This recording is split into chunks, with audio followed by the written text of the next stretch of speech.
Last session पे for loop देखा हमने, फॉर लूप किस तरह से काम करता है, और इसी तरह फिर उसके बाद हमने नेस्टेड करके उससे देखा कि नेस्टेड से क्या मुराद है और नेस्टेड होने के बाद किस तरह से कोड, लाइन ऑफ कोड की एग्जीक्यूशन होती है। इस सेशन पर हम वाइल लूप देखेंगे, लेकिन उससे पहले हम फॉर और वाइल के दरमियान डिफरेंस देखेंगे कि जो काम वाइल से हो रहा है ऑल्दो वो फॉर से भी हो सकता है, लेकिन कोई ना कोई डिफरेंस तो है इनके दरमियान जिसके बिहाफ पर हम डिसीजन लेते हैं कि कहाँ पर हम फॉर को इस्तेमाल करेंगे और कहाँ पर वाइल को इस्तेमाल करेंगे।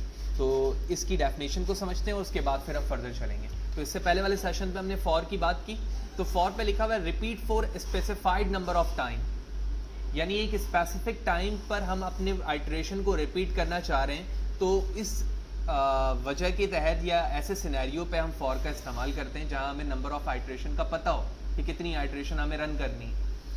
Always execute computational loop at least once, यानी कम से कम ये एक दफ़ा कोड क्या होता है, एग्जीक्यूट रन करता है, यानी कंप्यूट करता है जब हम लूप को एग्जीक्यूट करवा रहे होते हैं। कैन यूज़ प्लस और माइनस इंक्रीमेंट, ठीक है, अभी हमने ये नहीं किया है। माइनस एंड प्लस इंक्रीमेंट से क्या मुराद है इसको हम परफॉर्म भी करेंगे, लेकिन जो पहली वाली सिनेरियो थी उसके अंदर हमने यहाँ पर प्लस साइन लगाया हुआ था, ठीक है ना, इस जगह पर, ठीक है। आप यहाँ पर चाहे तो आई प्लस प्लस भी लिख सकते हैं, ये क्या है अभी हम इस हवाले से बात करेंगे, ठीक है। तो ये बताया जा रहा है यहाँ पर कि इसमें यूज़ किया जा सकता है प्लस और माइनस साइन फॉर इंक्रीमेंट या डिक्रीमेंट, ठीक है ना। उसके बाद लिखा हुआ है can escape break out of computational loop, ये हम जंप स्टेटमेंट में पढ़ेंगे कि ब्रेक क्या चीज़ है, ठीक है, यानी ब्रेक लगाने के बाद या लिखने के बाद हम अपने लूप से बाहर भी आ सकते हैं, ठीक है। वो कैसे होगा आगे वाले सेशन पे देखेंगे जब हम जंप स्टेटमेंट पढ़ेंगे। तो अभी तक हमें ये बात समझ में आ गई कि हम फॉर उस वक्त इस्तेमाल करते हैं कि जब हमें रिपीटेशन पता हो कि हम कितनी रिपीटेशन लूप की चाहते हैं। फिर उसके बाद हमने ये देखा कि ये जो लूप है वो कंप्यूटेशन लूप है जो एटलीस्ट वंस टाइम ज़रूर चलता है, और उसके बाद हमने ये देखा इसमें प्लस और माइनस का इस्तेमाल किया जाता है ऐसे लूप में। फिर वाइल लूप क्या है, while do computational loop only if while condition is made, यानी ये अपनी कंप्यूटेशनल एक दफ़ा नहीं चला रहा है बल्कि वो उसी वक्त एक दफ़ा भी चलाएगा जब तक हमारी कंडीशन ट्रू ना हो। यानी फॉर एग्जांपल आपने कंडीशन लिखी है i is less than equal to 10 और आपने i की वैल्यू 11 दे दी, तो वो एक दफ़ा भी कंप्यूट नहीं कर पाएगा उस चीज़ को। क्यों? क्योंकि पहले ही कंडीशन आपकी क्या हो गई, फॉल्स हो। लेकिन फॉर के अंदर ऐसा नहीं है, वो कम से कम एक दफ़ा कंप्यूट ज़रूर करता है। मैं प्रिंट की बात नहीं कर रहा हूँ, कंप्यूट की बात कर रहा हूँ। Be careful to initialise while variable, इसमें ये मसला ये है कि आपको पहले वाइल की वेरिएबल को इनिशलाइज करना होता है। जब तक आप ऊपर इनिशलाइज नहीं करेंगे आप वाइल लूप नहीं रन कर सकते। जबकि अभी हमने फॉर लूप में देखा है कि हमने वैल्यू को सिर्फ डिफाइन किया था, इंटीजर i, फॉर के अंदर लिखा था i इक्वल टू 0, ठीक है, ये बेसिक डिफरेंस है। उसके बाद लिखा हुआ है can loop for ever if while variable is not updated with in loop. इसका मतलब ये है कि अगर आपने वाइल लूप के अंदर इंक्रीमेंट या डिक्रीमेंट नहीं किया तो आपका वाइल लूप इनफाइनाइट टाइम तक रन होता रहेगा। ये कैसे है अभी हम जब इससे परफॉर्म करेंगे तो बात समझ में आएगी। तो सबसे पहले हम एक चीज़ देखते हैं कि प्लस और माइनस से क्या मुराद है यहाँ पर, और उसके बाद फिर हम वाइल लूप की तरफ मूव करेंगे। तो यहाँ पर लिखा हुआ i equal to i plus 1, इस चीज़ को आप चाहें तो इस तरह से लिख सकते हैं i प्लस प्लस।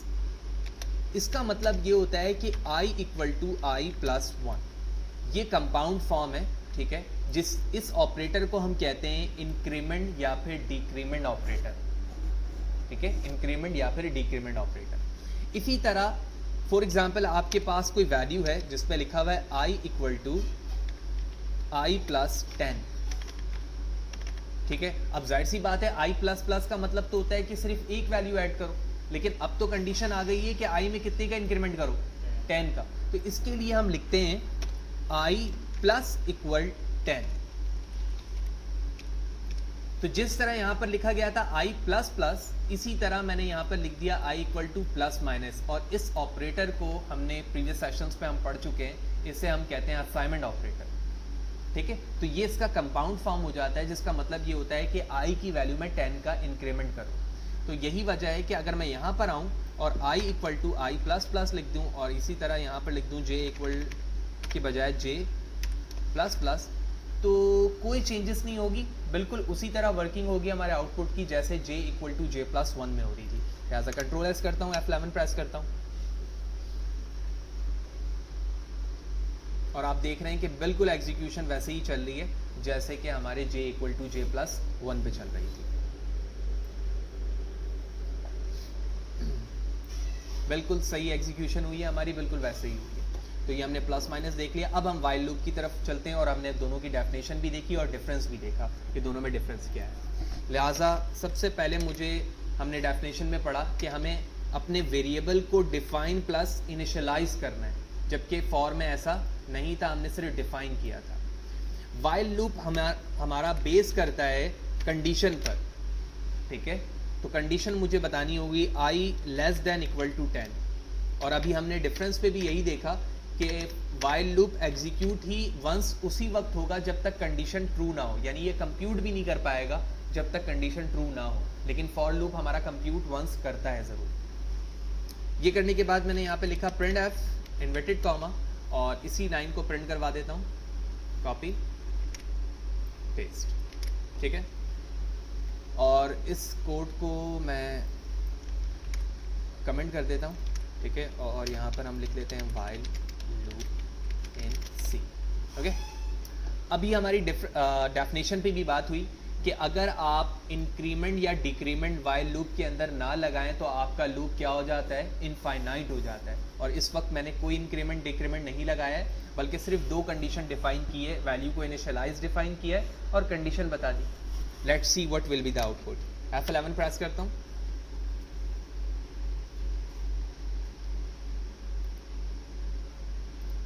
और आप देख रहे हैं कि लूप हमारा क्या है, इनफाइनाइट हुआ है, ठीक है। मैं जूम करके दिखाता हूँ, और ये कंटिन्यूसली लूप चल रहा है। इसकी वजह ये है कि आपने ये नहीं बताया है कि i की वैल्यू 0 से 1 किस तरह से होगी। i की वैल्यू 0 है, बार बार उसे 0 मिलती जा रही है, और वो क्या कर रहा है, इनफाइनाइट टाइम तक लूप को चलाता रह रहा है। इस चीज़ के लिए आप लूप के अंदर लिखते हैं i प्लस प्लस, यानी i की वैल्यू में 1 का इंक्रीमेंट करो, कंट्रोल एस करता हूँ, और उसके बाद F11 प्रेस करता हूँ। और अब हम देखेंगे कि उसकी वैल्यू सक्सेसफुली एग्जीक्यूट हो जाएगी, और देख रहे हैं आपके बिल्कुल उसी तरह से वैल्यू प्रिंट हो रही है जिस तरह से फॉर लूप के अंदर हो रही थी।